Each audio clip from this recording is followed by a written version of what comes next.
जंगल की गहरी दुनिया में एक छोटा सा गांव आबाद था जिसे नुराल कहा जाता था। इस गांव के लोग जंगल की कुदरती दौलतों पर इन्हिसार करते थे। ये लोग सादा और मेहनती थे और उन्होंने जंगल को नुकसान पहुंचाए बगैर अपनी जरूरियात पूरी करने का फन सीखा था। नूराल में एक नौजवान लड़का था जिसका नाम एहसान था। एहसान जंगल के बारे में बहुत कुछ जानता था और अपने दादा से कहानियां सुनता रहता था जो उसे जंगल की तारीख और इसरार से आगाह करते थे।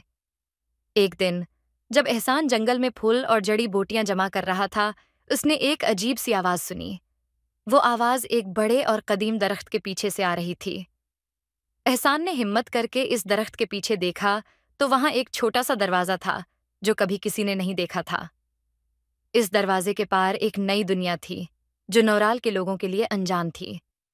एहसान ने दरवाजे को खोला और इस नई दुनिया में दाखिल हो गया।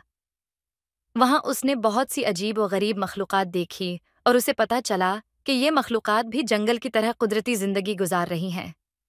एहसान ने उन मखलूक़ात के साथ बातचीत की और उनके तरीके सीखे। उसने जाना कि जंगल को कैसे महफूज रखना है और कुदरती वसाइल का इस्तेमाल कैसे करना है। जब वो वापस अपने गांव आया तो उसने अपने लोगों को इस नई दुनिया के बारे में बताया और जंगल की हिफाजत करने के नए तरीके सिखाए। नुराल के लोग एहसान की बातों पर अमल करते हुए जंगल को मजीद महफूज बनाने लगे और इस तरह जंगल और गांवों की जिंदगी में एक नया इनकलाब आया।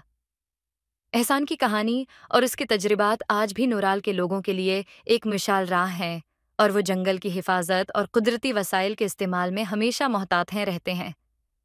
ये कहानी हमें ये सिखाती है कि कुदरती वसाइल का सही इस्तेमाल और उनकी हिफाजत किस तरह हमारी ज़िंदगी को बेहतर बना सकती है।